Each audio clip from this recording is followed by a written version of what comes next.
Hi, I'm Matt Gates, and I'm here because I'm tired of seeing my good name slunk through the mud.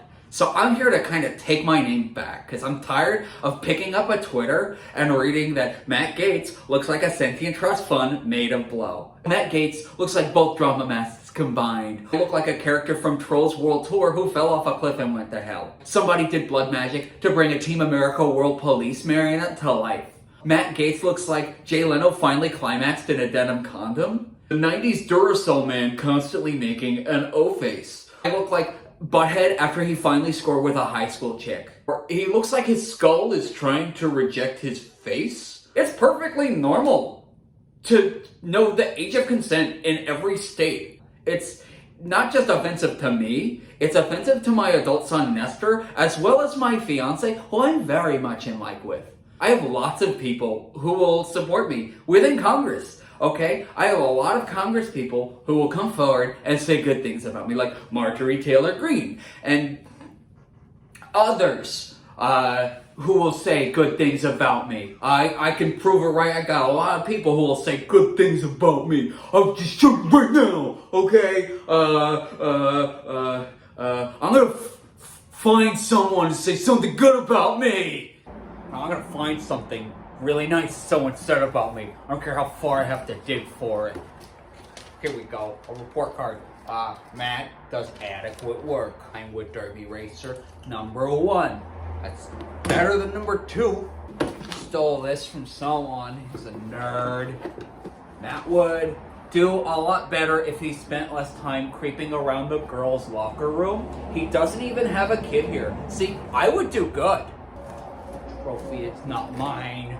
Honorary diploma, you can just buy these. Oh, elementary school yearbook. Lots of nice things in here. Not much in the way of autographs. Matt, you are a beacon in this school, and I think you are going places far, as long as you stop being so creepy towards the little girls. Signed, Mom. See? Finally, something nice someone said about me. So, you can all just stop making fun of me and saying things like, I look like a child molester who's too cheap to shell out the candy, or I look like the Joker when he's not trying to look like the Joker. Like, we could just stop with those things. It's just mean. Okay. If you'll excuse me, I have to get back to what I was doing today. Make sure I'm legally 200 yards away from the high school.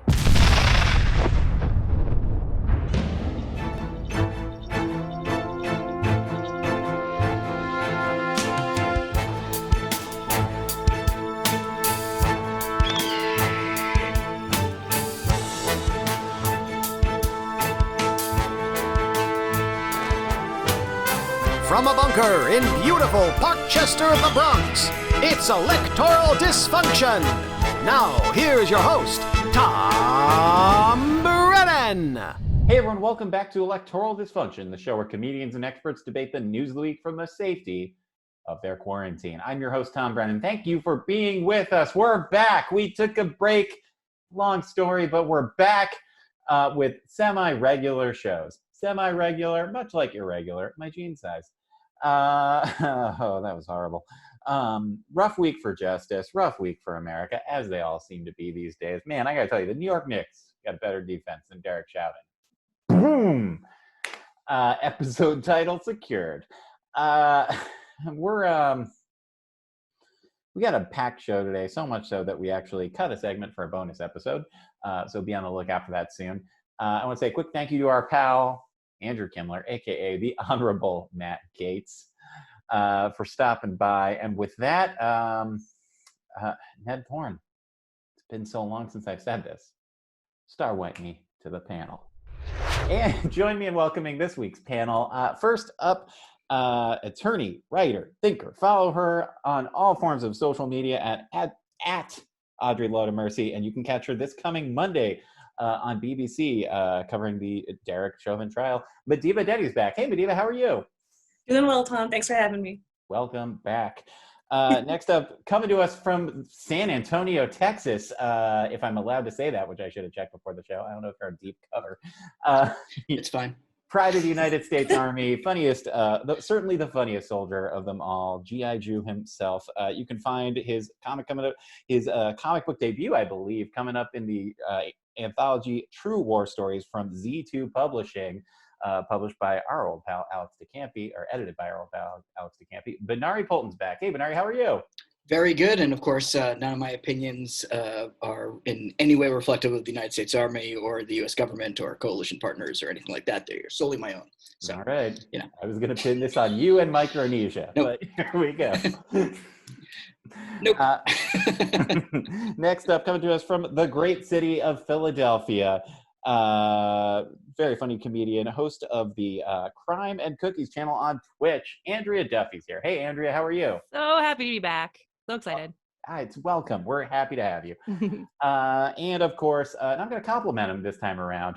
Bloomberg Opinion Zone. Check his latest column. It's fantastic about the history of the police harassing Black veterans in this country. Robert George is back on the show. Robert, how are you, my friend? I'm doing well, Tom. Thank you. Thank you so much. We can talk about that since I have a feeling this may come up in the context of the discussion. But I just did want to make a point out that we might do a segment at some point of where in the world is Benari Polton, because I think this is the fourth or fifth time that he's been on over the last year, where he's been in a different location each time. I think if memory serves me correctly, I think he's been in Boston, his native Boston. I think he's definitely been in New York. He's been in California. He was in Virginia, actually. Down in Virginia, I believe the night of the first presidential debate, or one of the presidential debates. I believe. Exactly. And now he's in Texas.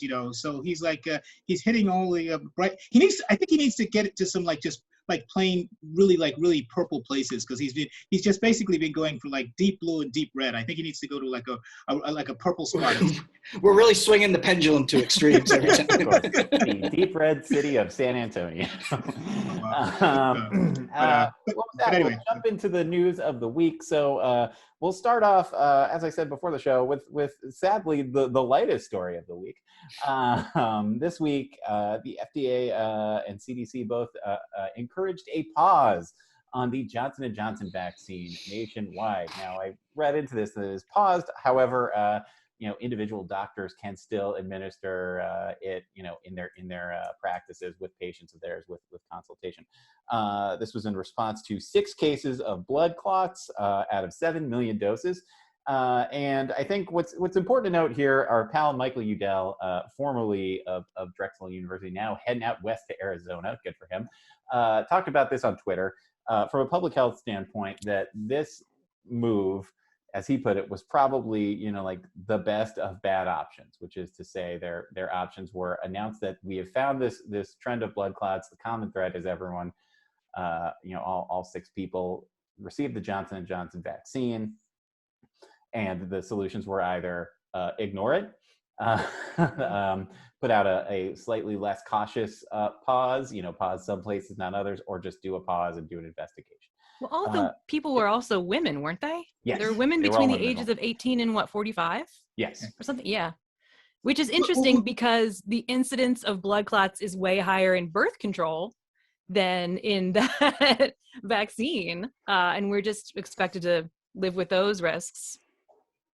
And we thank you for your service acceptable losses on there. living with yeah, for men, we appreciate that sacrifice. Is that helpful? Right. Benari, does it help when people say thank you for your service and then do nothing with it? Benari does it. It doesn't. It's just a fact of life. Andrea, I'm really glad that you brought that point out, because number one, as you said, it does kind of illustrate what is considered acceptable in terms of just pure women's health outcomes versus the general public. But the other side of this is, to the point that Mike Udell was trying to say, well, either this is a bunch of bad options, or this is trying to figure out what the best option of not so great options might be. It would not have. Well, first of all, if something is literally 1 in a million, you have to wonder whether if it rises to the level of risk that you want to cancel its outlays. I mean, I think that's point number one. Mm-hmm. But more significantly, if it's 6 women out of 7 million shots, you could give a mild advisory and say, we recommend that women between the ages of 18 and 45 not take the Johnson and Johnson, go with Pfizer or Moderna. I mean, that would have been another option as well. My concern was that given that what we already know is still a significant level of vaccine hesitancy amongst a variety of groups, not just right wingers in red states and so forth. I'm just my concern is that it puts another level of unnecessary, in my point of view, fear into the public at a point where some of it had been receding because of the good news testimonials from people who had gotten vaccinated. Although I will say, one thing that is refreshing about this in a weird way is this is what science and transparency looks like. When we've come out of, okay, are we gaming the numbers? Are we hiding numbers? There's a lot of distrust because for the last year or so, we haven't trusted the numbers because the people in charge haven't been giving us necessarily the right numbers. And now we have a system in place where the administration has promised transparency, has handed things over to the scientific community and said, look, science is in charge. And what they say goes. We don't care about the optics of it. And this is the problem with science is, something new popped up. And yes, it's incredible. 6 out of 6 million cases, that usually doesn't even make the sample size. So the fact that they stopped it does give us pause, but it also kind of gives me a little bit of faith of how seriously they are taking this, the administration of vaccines and the rollout of vaccines when they're taking just 6 cases out of 6 million this seriously. It gives me a little bit more faith in the entire process as a whole that, okay, people are paying attention. They're really serious about making sure that this is as safe as possible. And that when something that they've never seen pops up, they address it to the best of their ability to make it as, almost 100% safe. Yeah, I feel like I basically sort of like split the difference between those. Like when I heard, I was thinking good, but also dang it. Like I am glad that they're thinking let's pause this because like, okay, yeah, like they're taking this seriously, they're going over everything. I'm inclined to trust people who have like expertise in an area that I don't. And so if the people with expertise saying let's like hit pause, okay, cool, fine. But also I'm just like, this is going to be so much ammo for the anti-vaxxer people, like the people who already had like some sort of hesitancy. Like I know someone, God bless her, but she's literally told me she's like waiting on a sign from God for whether or not to get the vaccine. And so when this comes out, I was like, God damn it. She's going to think that's the sign and she's not going to do it. One would hope that sign from God would have been the numbers of cases going down. Yeah. But here we are. So it's a tough, and Andrea, please go ahead and then I'll go to my thoughts.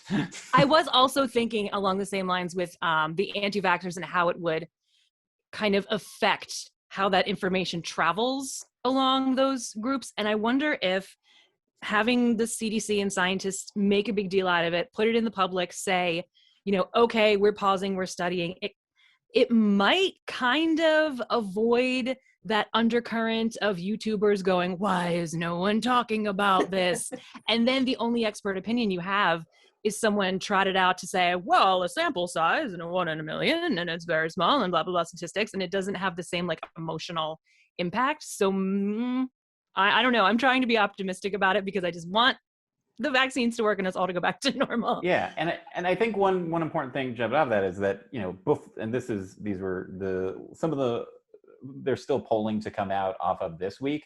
But before this week, we saw a incredible demand for this vaccine, and that, it's sort of like, again, a conversation with our friend Mike Udell. It could be put like maybe most of the people against it lean a certain way politically, but even not everyone who leans that way politically is against it. Like we saw a pretty strong demand, and I think a thing that I hate to have to admit is like I will give some credit to the fact that even some of your folks like Ted Cruz and Lindsey Graham like went out and got the vaccine and said like you should get vaccinated. What we're they're seeing, anti-dying more than they're anti-science. exactly, yeah. They're pro-science for them. Wasn't it Glenn Beck who said, well, I went out and gotten vaccinated, and you too, and you should get vaccinated too, just so Anthony Fauci will shut up about wearing a mask outside. I mean, it was like, okay, whatever. Fine. Use your evil for good.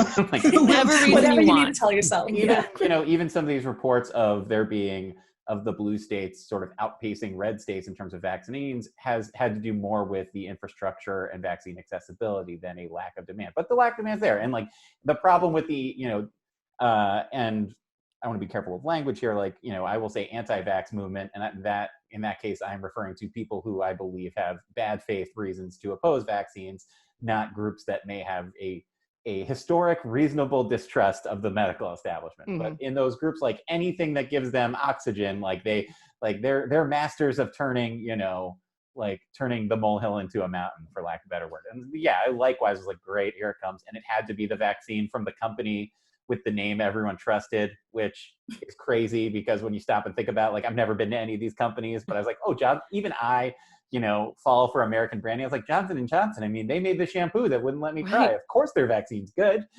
The no tears people.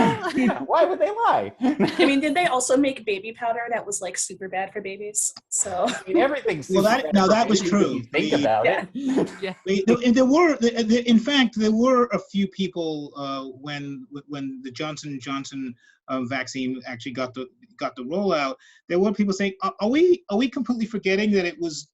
I mean, it wasn't like 5 or 10 years ago. It was just like a year or two ago that we had this issue with Johnson & Johnson and baby powder. So I mean, maybe we should be a little bit nervous, but I think it's weird because I flew in the opposite direction of then being like, after initially being like, well, I trust that name, then realizing I was like, what name don't I know? I don't know Moderna. So I got no reason to think that they're evil. Let's do that. Well, even better, Pfizer. What do I know about Pfizer? It gives me a boner. It has to be good. Yeah. Thank you, Robert. But to be fair to Johnson & Johnson, they're named after two boners, basically. Well, that's true. Good point. True. High five there, Benari. Thank you. High five. Benari, I think you had an actual point to make before we went to Boner Town. Before the boner. I mean, look, it always ends up in Boner Town, unfortunately. And that's America. This is America. And I think this really kind of speaks to the problem that we've had is the biggest issue we're facing right now is the optics of it, right? The science overall is safe. The process is still working. They were able to put a pause on Johnson & Johnson, but make up the shortfall with Moderna and Pfizer vaccine appointments. And so a lot of like what we're seeing is like, this is how a process works. And this is how you adjust to problems that pop up and keep things running smoothly as possible. And the biggest problem is that we have such an almost insurmountable mountain to overcome when it comes to the disinformation that was put out there to begin with, that we shouldn't even be in this situation. It's unfortunate that we are, that like every normal thing becomes some sort of political fight. And that's the reality, but we also have to understand of like that this is a normal thing. You have a rollout this big in a country this size, talking about the number of people, we're going to hit this. And if this is the thing that it is, which overall, again, they can't be taking this more seriously. And so, yeah. But Benari, the only concern that I have, and this is a point that we've discussed on the show, discussed on the show before. You know that old saying, if you're a hammer, everything is a nail. Public health experts, particularly those in the epidemiology field, they are, narrow focused on, and as they should be, on, getting a pandemic under control and figuring out different ways to make sure that the pandemic gets under control. One of the things that they have fallen short on, I believe, is while they understand what should be considered best practices in terms of trying to engage the public on their physical health, they're not so good in assessing messages that are going to impact individuals on a psychological level. And I say that, going back, to the beginning of the pandemic, when they basically undersold the adoption of masks, because they were afraid, the public is going to run out and everybody's going to get masked, and and nurses and doctors and so forth, they're not going to have enough. And as a result, that cost us a month to 6 weeks of either people being slow to adopt masks, and also then the disinformation to start.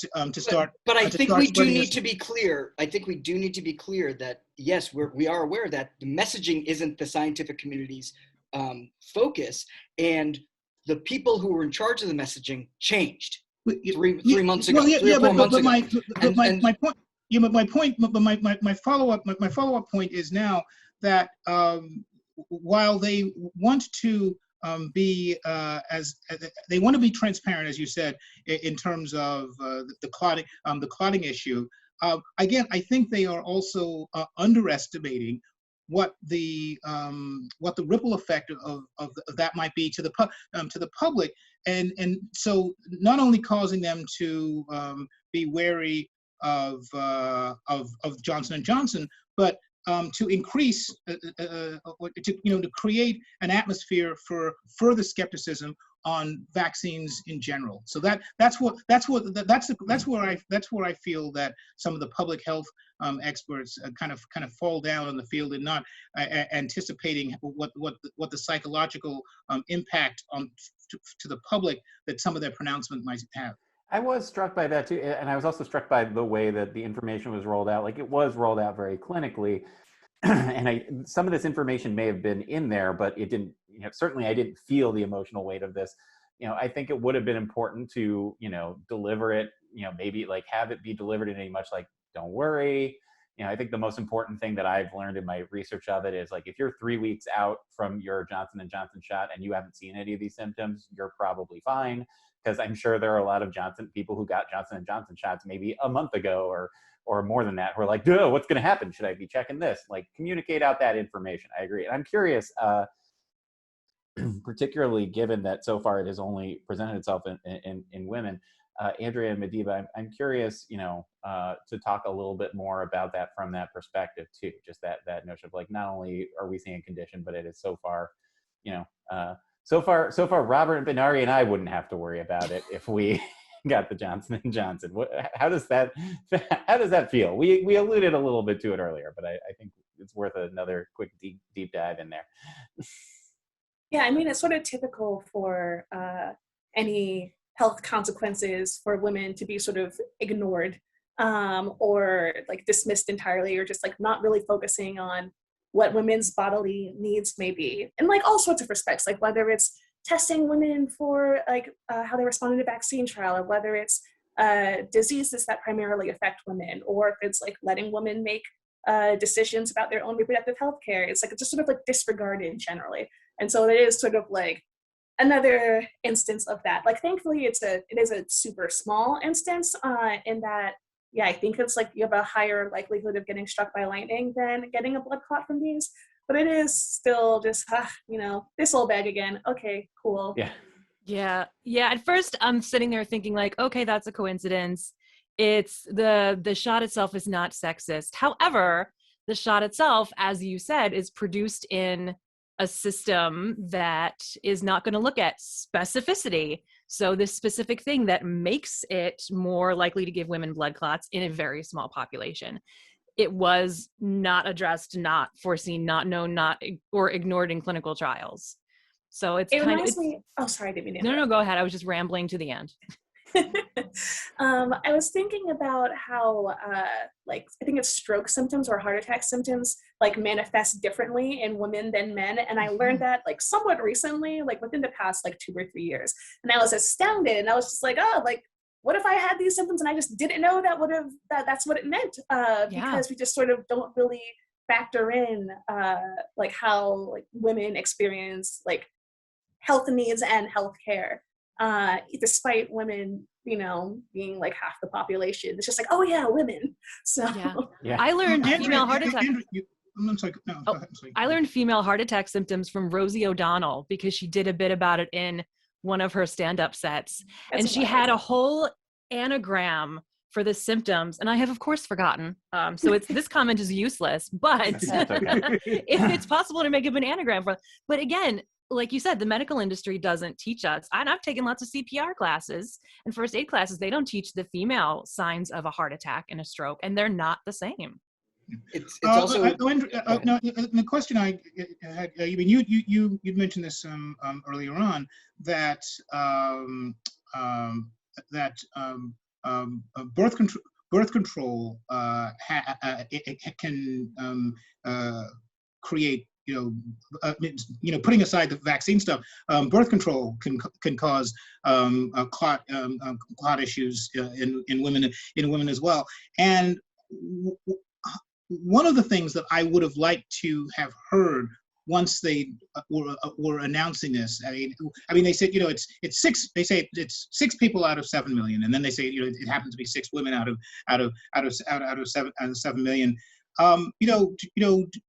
Do we know if there were, cross medication issues? Were these women who were on birth control, and which means that was the clotting actually a factor of birth control, which we already know, and it just happened to be a coincidence that they were also they also had the J&J. I mean, it just seems that there are so many multifarious factors that are going on here that again, it's so much given the very They also haven't pre-screened anyone for this issue prior to this, and now they're going to include this. And so again, this is kind of the science process, and it's not that we're creating new systemic problems. We're revealing the systemic problems with everything. And so it's like, oh yeah, we didn't think to ask if women are going to have a problem with the other medication that they take, whether it's birth control or if they're physiologically different. This is really such a larger issue, and it's sort of, as has been said, the fact that they didn't think to include that as part of the clinical trial is less a problem with the vaccine itself and more a problem with how we run our clinical trials and who we prioritize when we run our clinical trials. There are even variations. Okay. I was saying even within that, speaking of birth control as well, like, I forget how late I had learned this, but I've been on birth control for years when I learned, also, if you weigh over X number of pounds, it'll be less effective. I'm just like, okay. Thanks for letting us know that. Plan B doesn't even work if you weigh more than 185 or something? Yeah. Just like, look, good to know. Fat girls might need Plan B too. Yeah, What a terrible country. What are we doing? What are we doing here? What are we doing here? I just wanted to point out that I thought Robert's question was really good, and I'm glad you asked it. And also, I'm 100% certain it will be like ripped out of context and posted on 8chan as like someone's manifesto for birth control. No, it's. We need a national registry to know who has this and stop them. Birth control is great. We should also be better about how we test and birth control. This show is very like, I want to be clear. Pro birth control. No anti-birth. Yes. I can't speak for all of our guests. I can speak for myself as my editorial voice. No, we're all anti-birther here. No, that's not what I meant. That's not. All right. Well, no, but it is no, it is no. But to your point though, Tom, I'm sure there are conversations in some areas of the internet where some people on the conservative side are saying, well, the CDC has basically made the precedent that if there are cases of 6 out of 6 million where blood clots manifest, that's enough to pull a certain kind of medication off the market.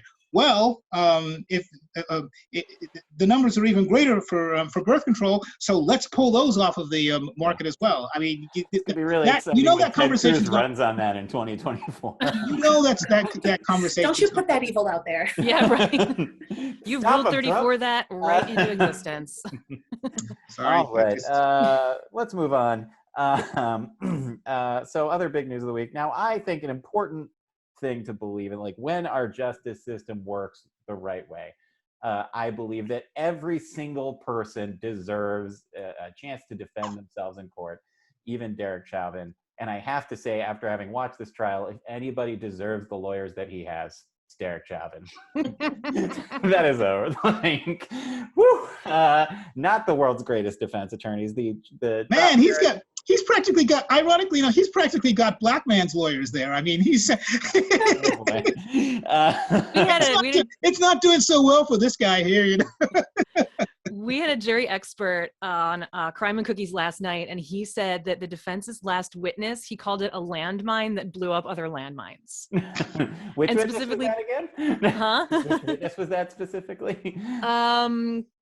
I forget who was the last one because I'm not following it closely enough. He Was also that talked like the about one doctor that tried to say it wasn't like death because of him, cutting off his air supply? Was that the last? I think so. I mean, we basically have there's been the prosecution, of course, brought lots and lots of witnesses. The defense, it's been a lot fewer, but it's basically kind of coming down to like a battle of the United Kingdom, because the prosecution had this like really great Irish expert explaining how Chauvin's kneeling on top of George Floyd, and it's basically saying it didn't matter whether it was his neck or whether it was the back, that the constriction was so tight that it caused his death. And this was a doctor who spoke almost like an Irish guy explaining a story, rather than confusing the jury and the public with scientific ease and stuff like that. He made it very, very easy for the person. Yeah. Then they bring in this. If I believe correctly, the judge had to ask him to put his Guinness out in the hall during. How'd this guy get a beer in here? That's exactly right. Why does he have a table? And but on the flip side, the defense brings in this. I think he was British. Maybe he was Australian. I don't know. Maybe he was New Zealand. Anyway, dumb American also reads as British pretty often. Yeah, exactly. And he just I don't think, being serious here for a minute, I don't think he came across as credible to the average person, not just the person on the jury, but to the public at home, as well. And so I think that's the person that Andrew, I think that's the person your guest was referring to a landmine that blew up other landmines. And we'll go back and watch it rather than assume. I think that this also just speaks to such a sort of depressing state of affairs, not just because of the incident itself, but also the prosecution. The evidence couldn't be more overwhelming. The entire incident is on videotape. Mm-hmm. We can watch it. We have all the firsthand witnesses who all attest to the fact of this is exactly what happened. One guy was even like, I was yelling at the cops to stop because they were killing him. Then you have the chief of police Derek Chauvin's boss saying what he did goes against policy. This is not what we are trained to do. He is completely antithetical to what to good policing. That's the police saying this. And then you have the defense and all of this. It's still a question of, and how are they going to find him? So we're looking, you couldn't have a case that is more perfect for a conviction of a police who has committed murder. And we're questioning whether or not he's going to be convicted. And this really is, I'm bracing myself. I know we're all bracing ourselves for heartbreak and disappointment and outrage, because this isn't even the first time. We're so used to seeing, technicalities win the day, or it doesn't matter that you were right, or you have a moral victory and we just move these guys over, and all of whatever the reasons are. And I think this is where we're at, and I think we are at a tipping point where, regardless of the outcome, there is going to we are at a point where we see the need for systemic reform of the justice system. We see the need to overhaul this system that could even make something like this, that should be a cut and dry case, even a question. It kind of makes me think a little bit. I just want to say, it kind of makes me think back to like the weeks before the 2008 presidential election, when Barack Obama was sitting on this like huge polling lead, and like he had done so well in the debates, and like, in any election, like the incumbent party presiding over problems with the economy and problems overseas, like would guarantee a Democratic win. And Sarah Palin was ruining everything for John McCain. And every pundit was like, so it's really a jump ball on how this turns out on Tuesday. Yeah. Like, we don't know. And it's always a jump ball. In fairness though, Tom, they were a little bit nervous about using the phrase jump ball because of the kind of racializing of that with Barack Obama. But to the point, SNL last week had a very good sketch about that, where you've got these anchors at a local news station in Minneapolis, and the two white anchors are saying, well, this powerful case that the prosecution said, this is clear, it's obvious, we saw what happened, this is definitely going to be a guilty verdict. And the two black anchors said, well, we're not too sure, we're not too sure about that. No, it's not. But there was another point I wanted to say here, and this is something I noticed in the Chauvin trial, and also this latest the latest awful story in Minneapolis, where I really do think there's something in the water in terms of the number of shootings of unarmed individuals. But we can talk about that later. Probably the America in the water, I think. But yeah, I was about to question, like, do you mean Minneapolis water, Minnesota water? Because those water pipes. Please don't start a new QAnon fluoride thing. Yeah. No, but please drink water. Stay hydrated, people. What's the shooting situation in Hawaii? There's something that's interesting. It's something that kind of popped out to me in both the Chauvin trial and also involving Daunte Wright. It's very easy to make these issues of, well, it's a black man, unarmed black man is killed unnecessarily by a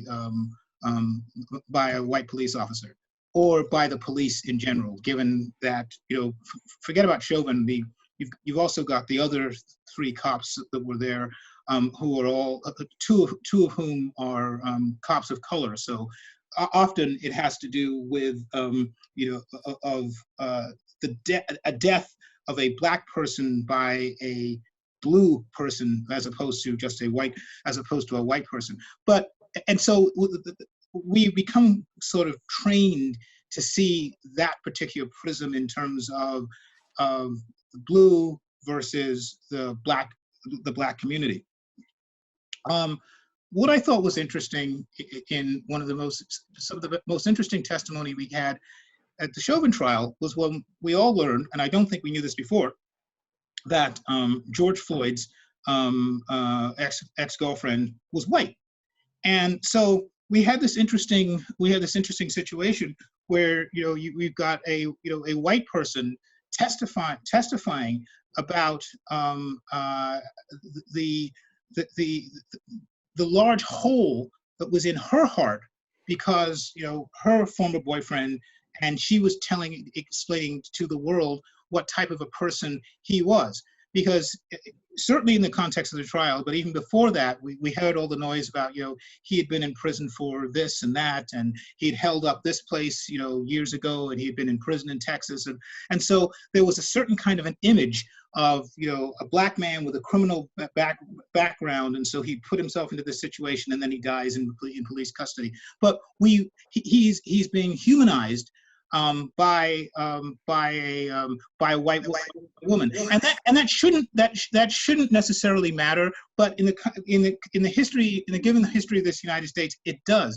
And relatedly, we find out, Dante Wright, who is black, but he's biracial, and his father is black, his mother is white, and we had a slightly surprising image when that story broke last week, where you've got a white woman who now joins into the same tragic club of like Gwen Carr, Eric Garner's mother, and the mothers of Trayvon Martin and the mothers of Tamir Rice and so forth.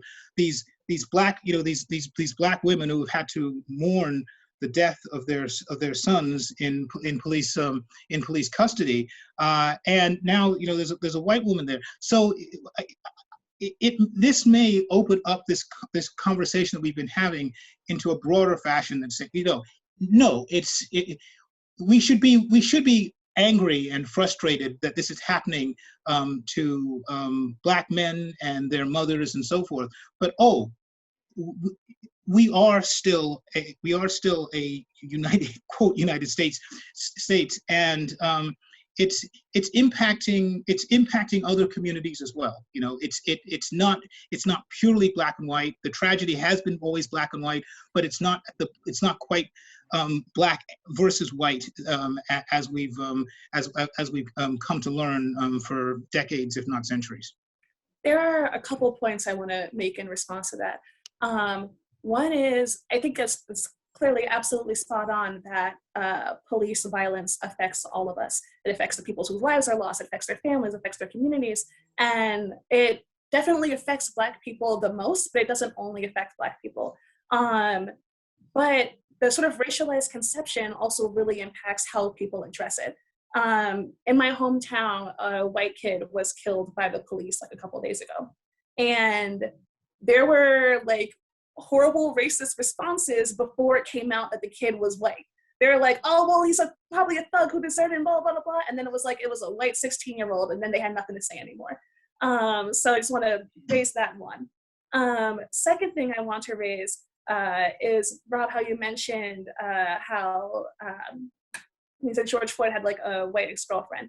I feel like that sort of like goes to Benari's point of all of the different things that should make this case like a clear conviction. Just like, we have video, like they caught you in 4K. We have like 1,000 witnesses. We have white ladies crying on the stand. We have everything you need.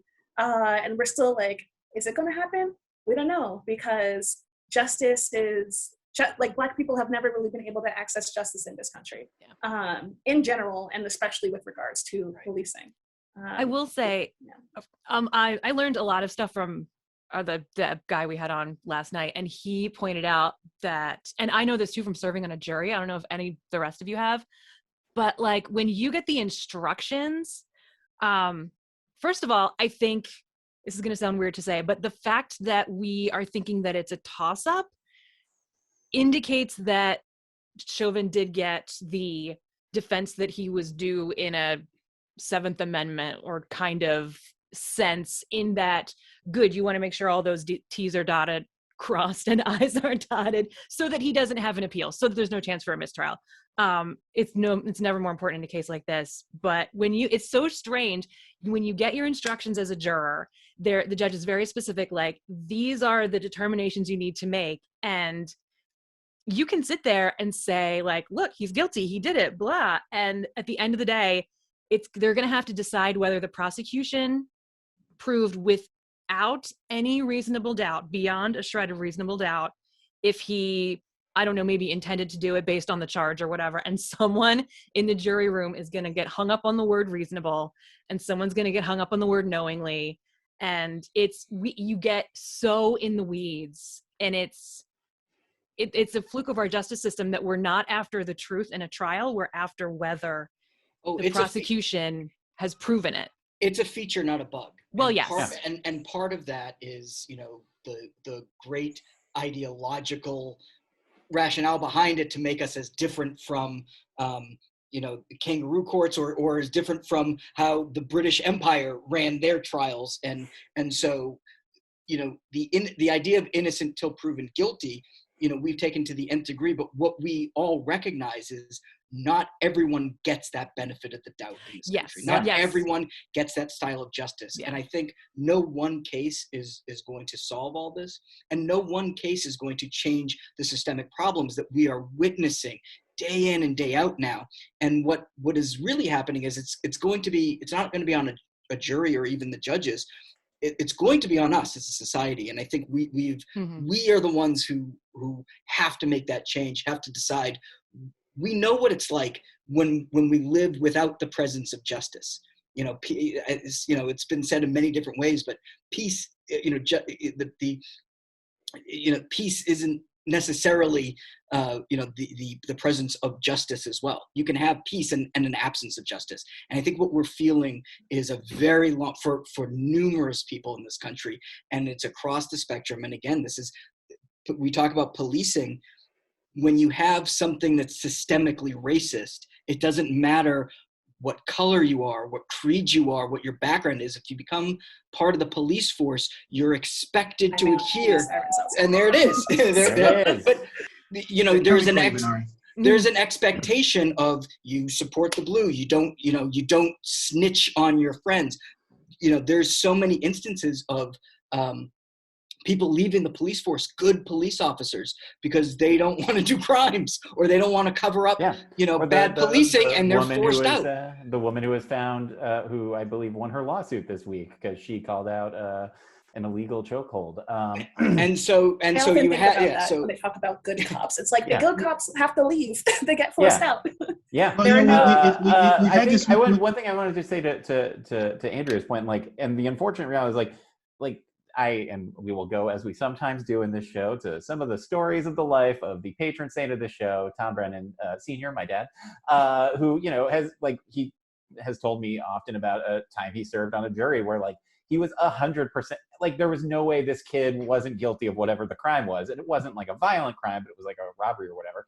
But the prosecution did not do it. The prosecution whiffed big time, was my dad's thought. And my dad was the lone, everyone in that room though was but he did it, right? And I was I know he did it, but are we going to put this guy in jail for life when the prosecution didn't bother to do its job and didn't bother to really prove the case? Ideally, that's not such a bad thing, to think that way. But, unfortunately we live in a world where 9 times out of 10, that jury's they didn't really prove their case, but cops wouldn't arrest him if he was innocent. And this is such a, this defendant is so different than any other defendant. And just, right. All of this, I don't want to underestimate or try to downplay the racialized aspect of justice in America, and getting into the weeds of how these things work in juries and burden of proof and stuff. If it was any other defendant, I think it would feel, I guess, a little less of a, it would feel a little better to talk about this and that. Even Pat Robertson is on TV going, put this man underneath the jail. And go back to the beginning of this case. Donald Trump never came out for Derek Chauvin. Police unions around the country. The one up here in New York, the PBA, which is maybe the leading force of racism and hatred in the tri-state region, they were like, this guy should be in jail. I'm curious, and Medivh, I have a question that I want to ask you from a legal background, but then you will also please transition to the point that you were that I interrupted you just now. But I'm curious. I was looking at this case and thinking, like, putting myself in the mind of Derek Chauvin's defense attorneys, which, first of all, I don't oppose anyone getting paid. Like, knock yourselves out. But I feel like the smarter case for them to do would have been like, yeah, he should never be a cop again, but we can't prove that. No one can prove that he killed him and that it wasn't a coincidence. Like, instead, I feel like they tried to go and like, no, this guy was like, tried to relitigate his personality, George Floyd's personality versus Derek Chauvin's personality, and which is the old playbook, by the way. Yeah, I mean, this is the usual, like, by the numbers, discredit. Yeah. I'm curious, as a lawyer, your feelings on that, and on on how their side handled it. Yeah, I mean, as an attorney and as a Black attorney, it was like disgusting what the defense was doing. I think they did do a little bit of you can't prove it's this that killed him, which is ridiculous. But the way they did that was through like maligning George Floyd as a person. Like, oh, you don't know that this was that killed him because he was a drug addict and because he was this like person who didn't take care of himself, and so he had like I don't know, high blood pressure or something, and he did this and he did that. And comorbidities, as we've now come to learn in the pandemic. Yes. America, famously a country with low blood pressure. America. He had black people's comorbidities of high blood pressure, and he wasn't obese, but all those things that he was saying like I didn't kill him. He died because he was Black, not because I killed him. Yeah, so. Or the carbon monoxide poisoning from the tailpipe was the God. weird, because then that opened up like, well, who put him next to the tailpipe? Yeah, I'm sorry. Like, he just ended up next to a tailpipe then. Yeah. And it's just completely ridiculous. And at the end of the day, he was caught on camera murdering this man, and he could have pled guilty or pled to a lesser charge or accepted a deal, and he didn't. May I submit to the court the movie Hollow Man? You can't prove that an invisible maniac didn't kill this man during the... I would need to confirm whether this is true or not. I'm not quite remembering it fully off the top of my head. But I think he actually was inclined to accept a plea for a lesser charge initially. And then I think it was whoever the attorney general at that time, whether it was Jeff Sessions, but probably Bill Barr, was like, nah. He actually rejected the plea. Yes, wow. I got enough problems. Because it's harder to prove the absolute intent. So this isn't a federal trial though. So it wouldn't have would they have jurisdiction? Barr would not have gotten involved. Would not have gotten involved in that. Would it have been the state attorney general? Or but the state was like it was federal. Like maybe it was just like the plea that was rejected was like maybe it was like a U.S. attorney's office was considering it, and then it was a no, and maybe they pursued it in state court then. I would need to confirm. I don't remember all of the facts. The state attorney general. I mean, the state attorney general is a Black Democrat. It's Keith Ellison. But what we are talking about though is a lot of times in these trials the charges are so. We can talk about trumped up charges and things like that as well. Sometimes the charges are so difficult to prove beyond a shadow of a doubt that a lot of police officers, they walk away because it's hard to prove that they intended to do this. You have a lot of, accidental manslaughter. This is the case now with, I mistook, and we see this excuse was used a lot. I mistook the taser I mistook my gun for a taser, which, by the way, you shouldn't be a cop then if you don't know the difference between your taser and your gun. And so now what we're seeing is a lot of the excuses are kind of falling by the wayside, the normal excuses that they used or the ways in which they litigated this. But the other big thing is qualified immunity. This is the police union is probably one of the strongest in the country. And they've got they're not going to give up their qualified immunity without a fight, and police officers aren't going to do that. And so when we look at this too, we also have to evaluate who by default are we teaching them to view as natural threats. And a lot of the violence towards the Black community is because they are not seen as members of the community who the police are there to protect and serve. They members of the Black community are often seen as the people that threaten the community. And this is wrong, and this is part of the problem, and this is what needs to be changed. This is once we start having police officers who go back to protecting and serving, who live in the community, who know the community, are part of the community, this is the way we get the police and the community back on track. This may be a little cynical. This may be a little cynical of me, but what I'm like, I'm not even. I agree with a lot of what you were saying, Bernard, but I'm not convinced that police that live in the community actually does help things.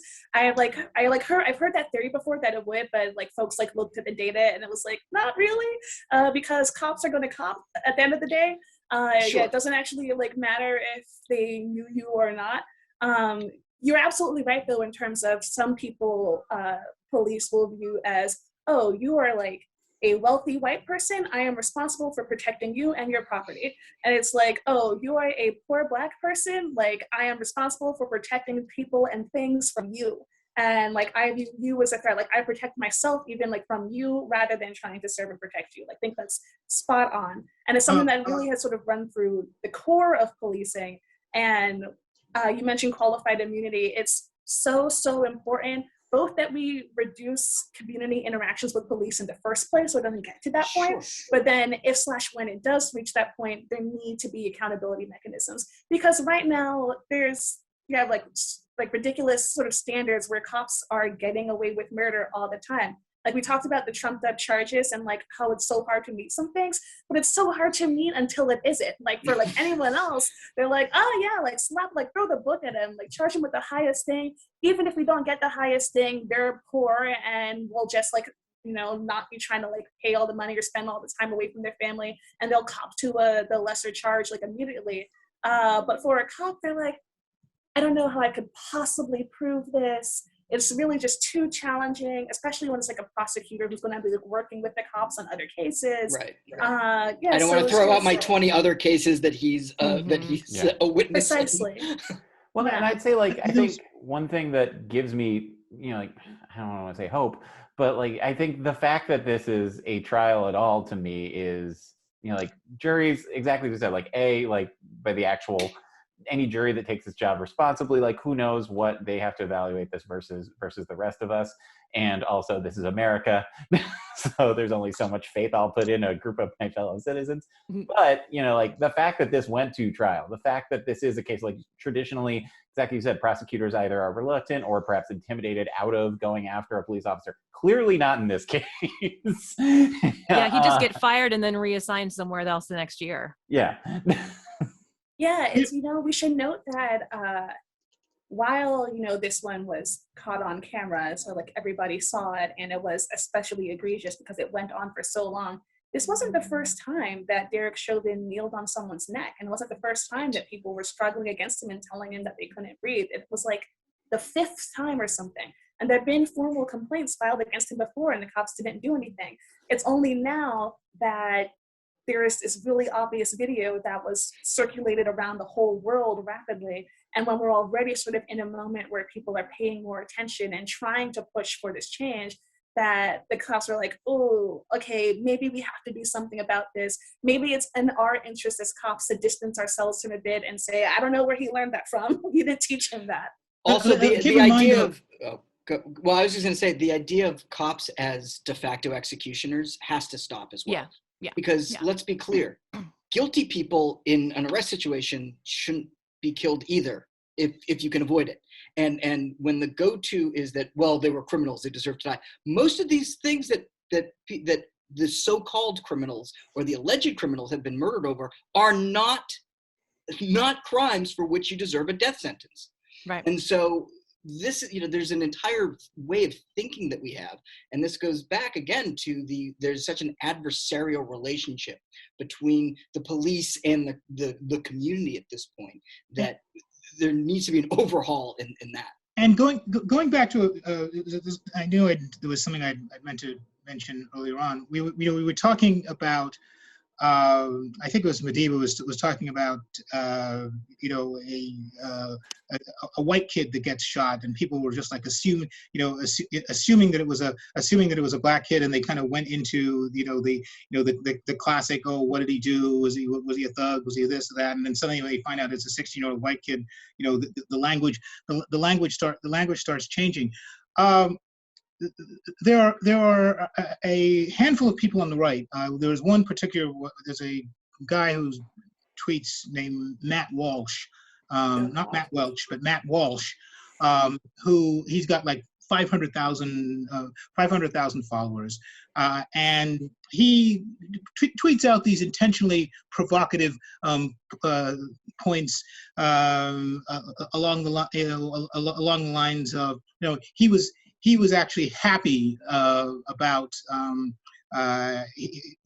instead of getting on the talking points that a lot of people were following when the Georgia voting bill passed. He said, well, you know, it's a good thing that this bill makes it harder to vote, because we need to start weeding out those people that don't know what's going on in terms of politics. So, but he also said, and he's also said this before, that there was another shooting. It might have been one out in California or in Oregon. So hard to keep track. Yeah, no, man. Well, no, but wait, all states that Benari's been to.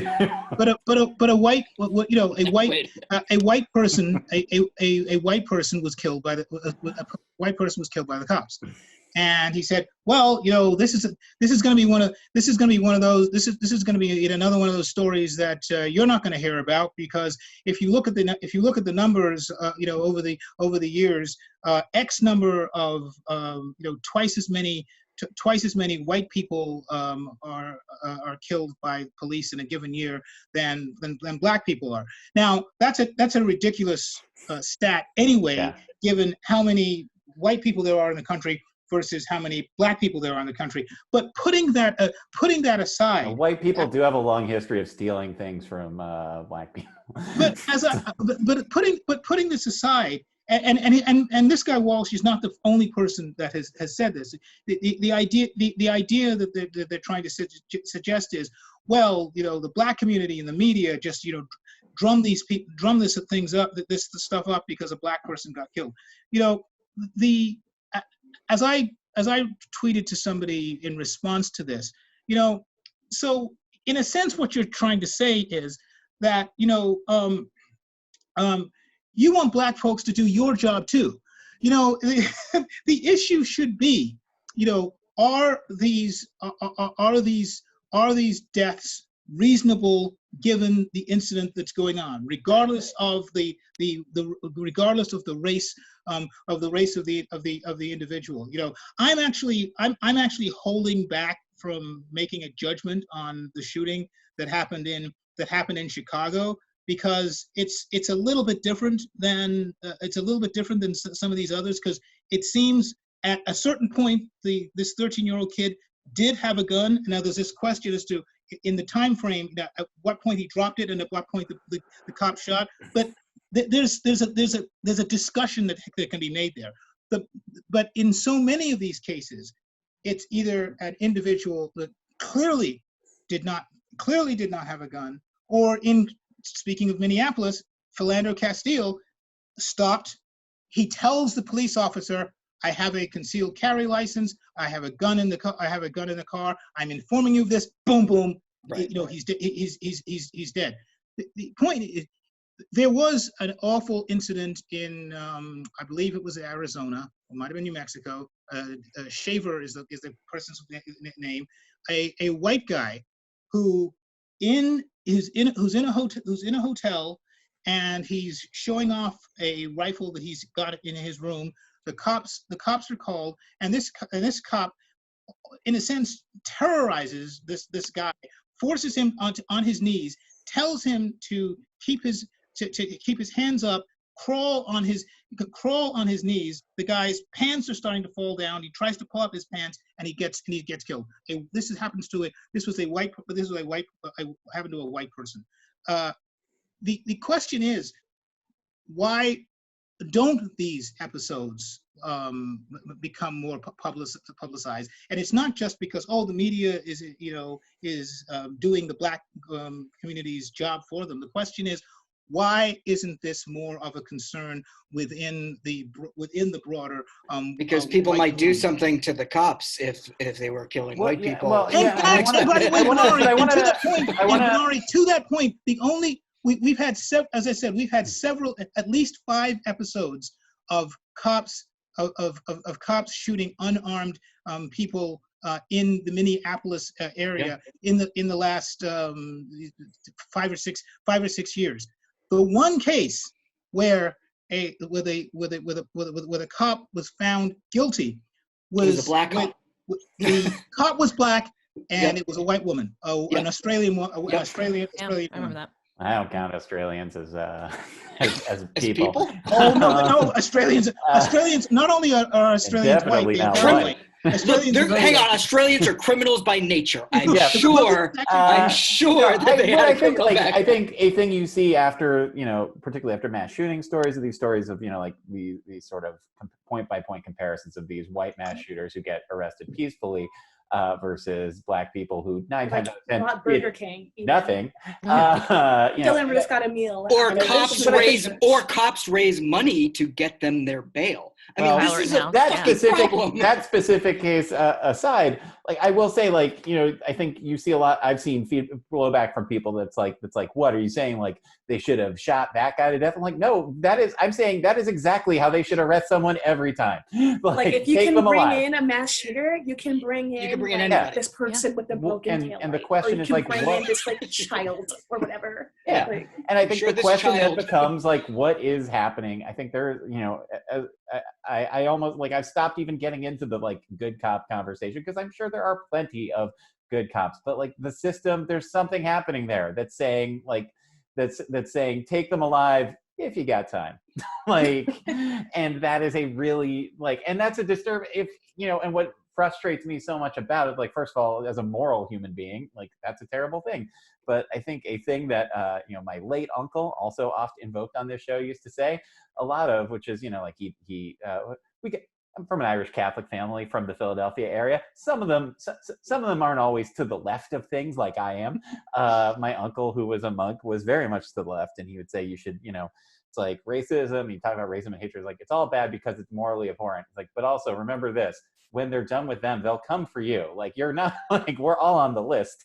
Hatred doesn't say like, all right, done. Like, it's and I think they wrote a poem about that. Yeah.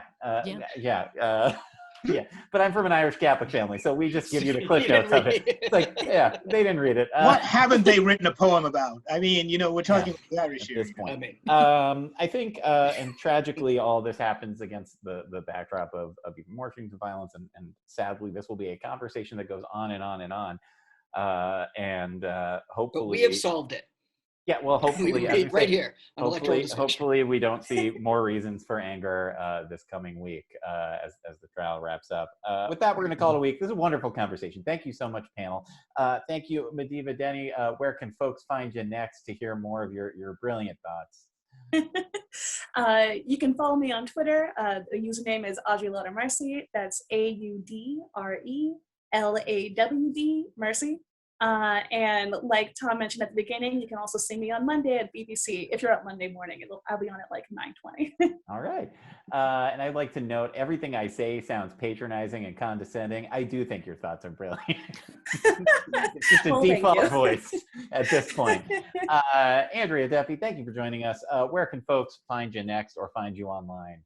I am on every social media at Andrea on the Air, but I would love if you would follow my Twitch channel, Crime and Cookies. We talk about true crime twice a week, Tuesdays and Fridays. And you can, if you follow, you'll get an alert when we are live.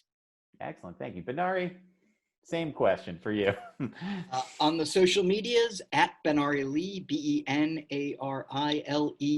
and look for my story in the comic book anthology, True War Stories from Z2 Comics. and find him wherever we go to war next. Robert George, where can folks find you online?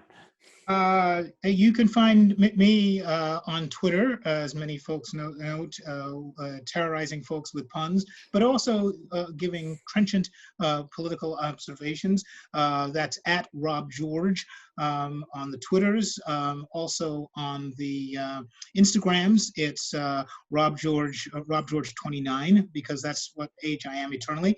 And as Tom very nicely pointed out at the top of the show, you can also find me at Bloomberg Opinion. That's at B Opinion.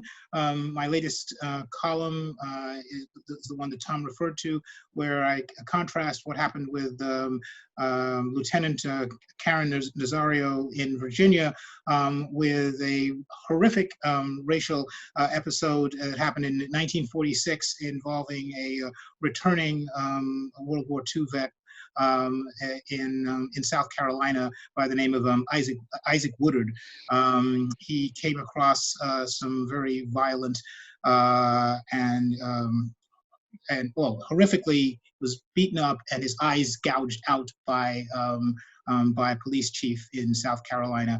And that awful episode ended up eventually leading Harry Truman to desegregate the military, and led to some other productive things as well. But it's a somewhat forgotten episode, but the Karen Nazario incident in Virginia sort of brought that up to mind, and so that's what I'm writing about. Again, that's at B Opinion on Twitter. So thank you. Thank you very much. And you can find me on Twitter at Brennanator, on Instagram at Brennanatorgram. Thank you again, panel. And thank you, as always, to Declan Chauvin and Jordy Belair, who designed the Electoral Dysfunction Eagle art. Thank you to Kevin Scott for doing our show animation. Thank you to Joanne Harris for doing our show theme music. And thank you to Ned Thorne for helping me put these together every single week. Now, to play us out this week, we're going to throw it over to Philadelphia for a little history lesson from our old friend. His students know him as Mr. Chris Kuncio. We know him as Young Ben Franklin. Ned Thorne, star wipe us to Philly.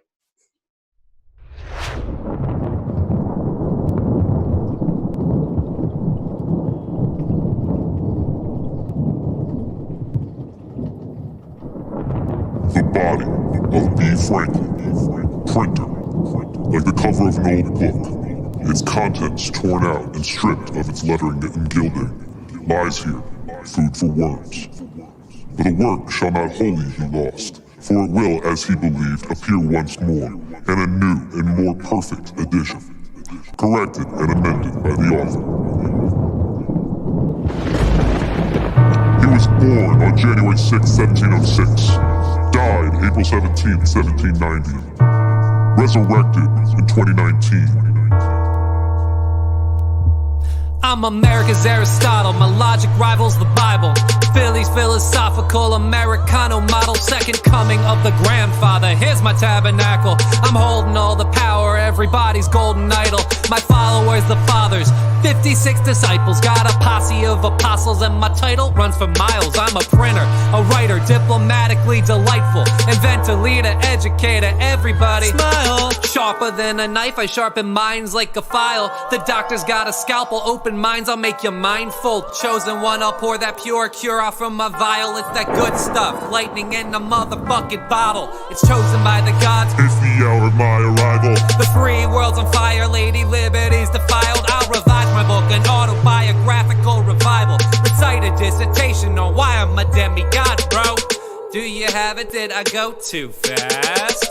Do you have it? Did I go too fast? I'm Benjamin Franklin, I'm back from the past, about to show you how to make a legacy last.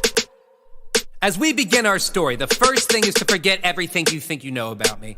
Forget the stale image you have of me. Understand, my amazing exploits began at a very young age. I mean, this is why I'm great. I just have to say, I wasn't old, bald, and fat always. See, back in the day, I was real athletic, a chalk white ginger. Yep, I was red-headed. I'd fight the apprentices of other tradesmen and knock them when they're down on the ground as an exclamation point. See this boy, young Ben, such a prodigy, top-notch scholarly. Gosh, Pop's proud of me. clinic on these fools. I'm so hot, ha, ha, get me to the pool. I learned how to swim, taught the styles to myself. Hell, I invented swimming flippers when I was 12. Straight facts, I saw ducks paddling with webbed feet. Made wooden paddles for my hands, neat technique. Simple thing, my design so plain. Yet I'm in the International Swimming Hall of Fame. Dang. And that's why I'm great. Well, at least one way.